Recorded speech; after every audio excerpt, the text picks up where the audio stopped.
I'm sure many of you are aware of the president's recent announcement about this Space Force and this new quote unquote super duper missile. Well, in today's video, I have an idea about this. You're going to have to stick with me on it, but it goes to the concept of space travel in the current environment. Many people would think, what a great idea. Let's just get off the planet. Well, that would be a good idea if you didn't have to take a bubble of air with you. This is one thing that I think science fiction has gotten more correct than actual science has. The idea of any extended amount of time away from the planet, out in the vacuum of space, you're going to need a lot more space than the movies show or what NASA would have you believe. You're going to need room. Now, for those of you who are unaware of what we're showing here, this is the craft from the movie Passengers, the Chris Pratt, Jennifer Lawrence flick that something goes wrong and he gets woken up from this sleep early and then he wakes her up, basically sentencing her to death because they're so far away from where they have to go that they'll never live through it. But he was so alone, he kind of lost his mind. You see, that's the idea right there that I think is really important to focus in on. The idea of quote unquote losing your mind. Because what are we seeing now with people that have to be, because of their fear of the coronavirus, trapped in their little bubbles of air? It has an effect on you mentally. And even now, when you can literally, of your own volition, go walk outside, get some fresh air, people are still going nuts. Imagine if you couldn't. Now, instead of a ship that's this size, that has bowling alleys and swimming pools and shopping malls and everything else, imagine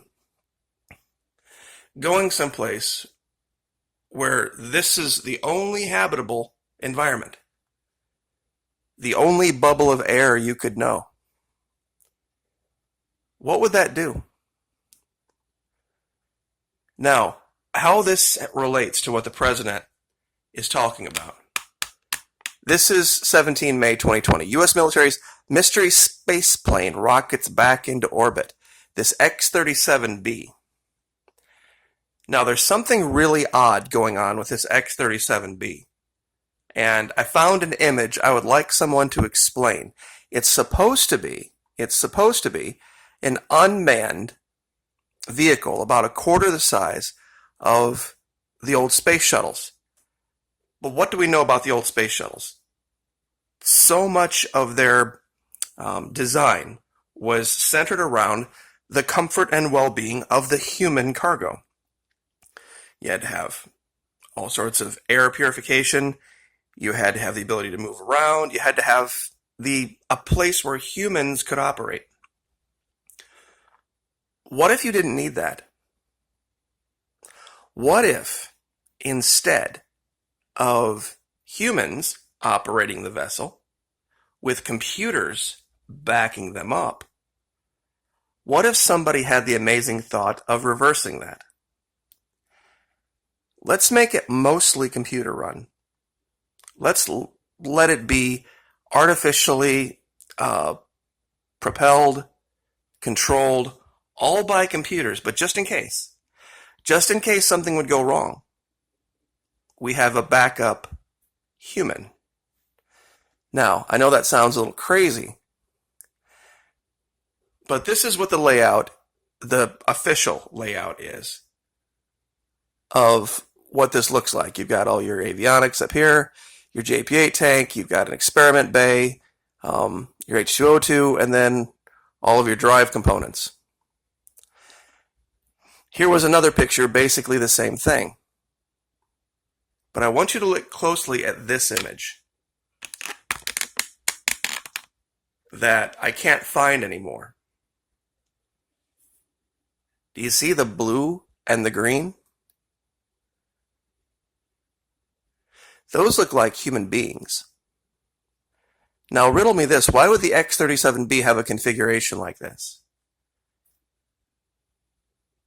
There's not enough layout for the comfort of any human being. Where would you store the oxygen tanks? Plus, humans have to communicate with other humans on the ground in a different way than computers do.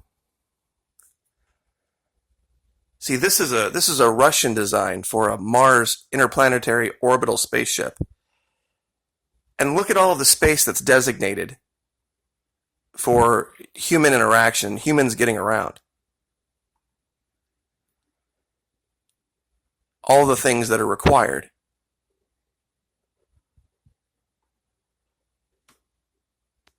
This is from a science fiction series, but it's important, I think, to include this because it shows something that has been thought of for a long time.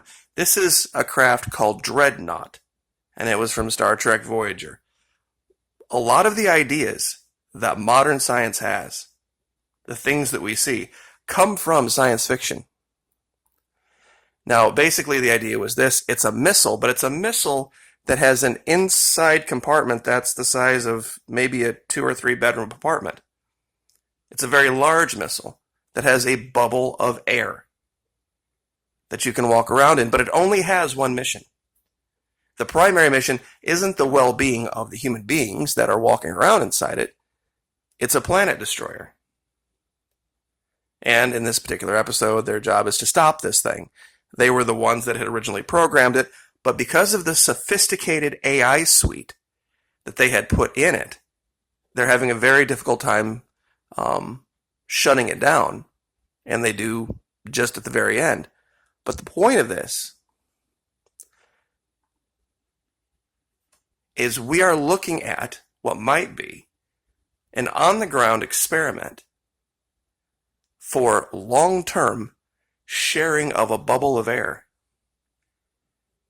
Because just imagine you get up into some type of a journey, say to Mars, 2 months in, and even one molecule of coronavirus had made it on and was reproducing in some little tiny hidden corner in some little tiny droplet of water that somebody missed where there were some microbes. And then somebody accidentally breathed that in. And then over a month, 2 months, you're done. The entire mission is scrapped. It's toast. I know this is a wild theory. I know this is a very crazy wild theory. But think about it. This super duper missile they're talking about has a configuration of something different than what they're telling us. I really do wonder what this is. They're supposed to be launching this on Tuesday, this X-37B. And they have come out and said this is just unmanned, that it's completely computer run, experimental. But you really have to wonder, what would happen if a space mission got compromised like this, a long-term one? One tiny bubble, that's all it takes. People keep talking about how the virus can't, live without a host. You're right. But there are hosts that you can't see. There are hosts floating around in the air, in microscopic bubbles of air. All sorts of hosts everywhere. Now we have sailors aboard an aircraft carrier that are retesting positive. I don't think they beat it and got it again. I think that whatever this is just got to a low enough level that they couldn't test for it. If that's possible here on Earth, imagine that tiny little bubble of air that you have to share for a journey like this. Because as big as this is, it's still just a bubble of air. And even on a ship like this, you wouldn't be able to avoid it. You would eventually get it. Because unless you could somehow single out a half a dozen molecules out of a giant area like that, which is impossible. They can't even test properly in a human being. A human being can have it in low enough levels to beat just about every test. This issue could spell the end of space travel for a long time, because nobody could figure this out. Not with our current technology. There's no way they could guarantee it. And if they're wrong, they've just launched a giant flying casket, because that's what's going to arrive at another planet. So, anyway, I just wanted to cover this because I don't think a lot of people were seeing it. Have a great weekend. Like, share, subscribe, and we'll see you next time.